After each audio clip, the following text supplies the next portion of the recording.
Então, aqui eu fiz um resuminho para vocês, falando sobre as observações em relação aos fatores de risco.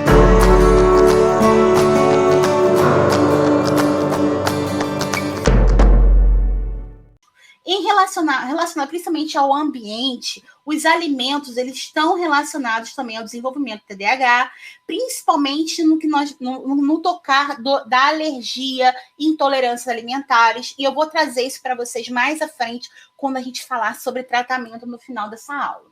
Além disso, polimorfismos. Se eu tiver um polimorfismo que, por exemplo, a criança não consiga se detoxicar adequadamente, como o mais comum é o MTHFR, que está envolvida na metabolização dos folatos, da vitamina B9, ela pode ter, sim, uma maior facilidade de se intoxicar, porque a desintoxicação dela é deficiente. Então, alguns polimorfismos presentes nas pessoas também podem favorecer também a intoxicação e também ao aumento da inflamação neurológica e, assim, a alteração do comportamento.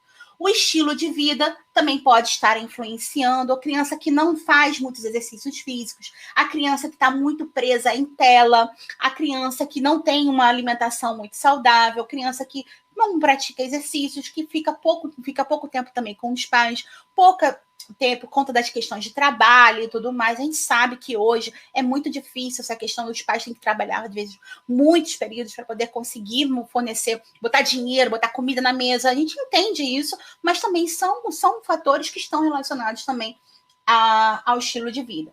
Na gestação, e saiu um artigo agora em setembro de 2020, falando sobre o uso de anticoncepcionais e o aumento do risco também de TDAH. Além disso, o uso de drogas antes e durante a gestação, tabagismo, tanto o tabagismo, tá? O que eu falo tabagismo na gestação, e também saiu um estudo também recente desse ano relacionando a fumantes passivos, ou seja, a criança exposta à fumaça do cigarro, não só na gestação, mas depois também quando a criança, até os primeiros 2 anos de vida, e ela também aumentam as chances também de sofrer também de TDAH.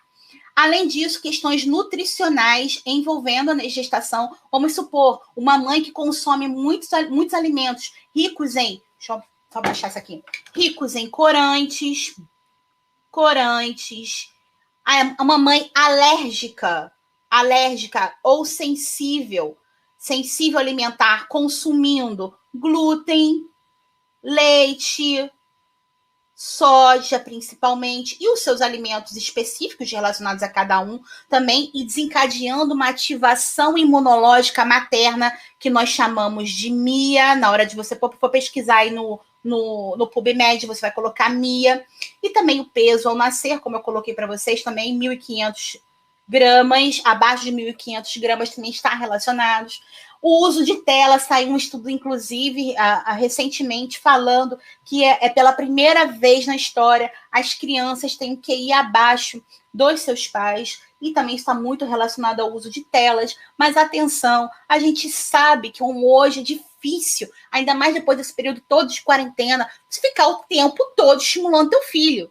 Então, não, tem que brincar, o máximo de tempo, tem que brincar. Em épocas de isolamento, as mães começaram a ficar ansiosas. Nossa, mas eu não posso deixar, então, meu filho na tela, não posso... A gente sabe, não dá para você ficar o tempo todo estimulando, brincando.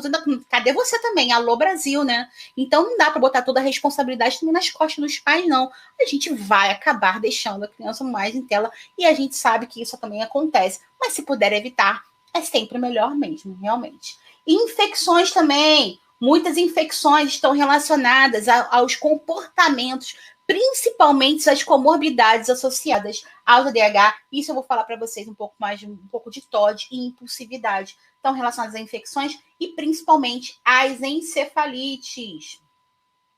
Encefalites também estão relacionadas ao TDAH. Então, é importante que sempre tenha em mente que as causas, elas podem ser tanto de ordem bioquímica, nutricionais e também genéticas, e também as ambientais, os estilos de vida ambientais elas podem estar presentes na fisiopatologia do TDAH. Por que isso é importante na hora de você planejar o tratamento? Porque se eu tenho uma causa, se, por exemplo, eu tenho uma criança formando peptídeos opioides através do consumo de glúten, uma criança hipersensível ao glúten, e aí adianta dar só metilfenidato para ela e ela continuar consumindo o seu pãozinho, o seu podrão do final de semana, o biscoitinho cheio das porcarias. Adianta? Não adianta. Eu entupir a criança de Ritalina, entupir a criança de Venvance, e aí a criança, sem observação nutricional nenhuma, sem considerar as questões bioquímicas, genéticas, ambientais, a criança, muitas vezes, uma criança TH com os pais em casa, fumantes, e ela o tempo inteiro lá, fumante passiva, vale a pena só enfiar medicamento para a criança sem mudar todas as questões que podem estar envolvidas nas causas? É claro que não. Então, isso é o que a gente fala de uma conduta humanizada, de uma conduta que eu vou considerar todos esses padrões que podem estar presentes dentro da fisiopatologia e da causa. E aí, o que a gente observa com os sintomas? O que a gente observa? Que dentro dos sintomas, geralmente eu não observo baixa cognição nas crianças com TDAH ou adolescentes e adultos. A cognição geralmente está preservada. Só que, no entanto, como ela tem déficit de atenção, muitas vezes as pessoas acham que essa cognição está afetada. Ela não vai conseguir aprender direito porque ela não consegue ter atenção. E muitas vezes essa hiperatividade dificulta a atenção. Então, é um conjunto de sinais e sintomas que acabam atrapalhando o aprendizado, que acaba tendo consequências acadêmicas, porque a criança não consegue manter, muitas vezes, a atenção. E aí, essa dificuldade de atenção, ela tem repercussões também emocionais, e aí muitas crianças, a maior parte das crianças, adolescentes e adultos que sofrem com o transtorno também vão apresentar comorbidades como ansiedade, depressão, agressividade e transtorno disruptivo da regulação do humor. Cerca de 20% das pessoas que têm o diagnóstico, elas também possuem transtorno disruptivo do humor, da desregulação do humor, e aí isso está muito relacionado à agressividade e também à impulsividade. Então, não tem como, por exemplo, eu chegar e falar, é só o hiperativo e só no hiperativo vamos tratar a hiperatividade para a criança ficar calminha e melhorar a atenção e tudo mais. Tem muitos fatores que estão relacionados e aí isso deve ser cuidado, não só para a criança, mas para a família. A família sofre muito, a criança sofre, e a maior parte dos casos começa na infância e se mantém até a adolescência. E muitas vezes, muitos adultos, esse é o primeiro mito que eu gostaria que você quebrasse. Muitas pessoas ainda falam bobagens por aí, dizendo que o TDAH é um transtorno, uma doença inventada.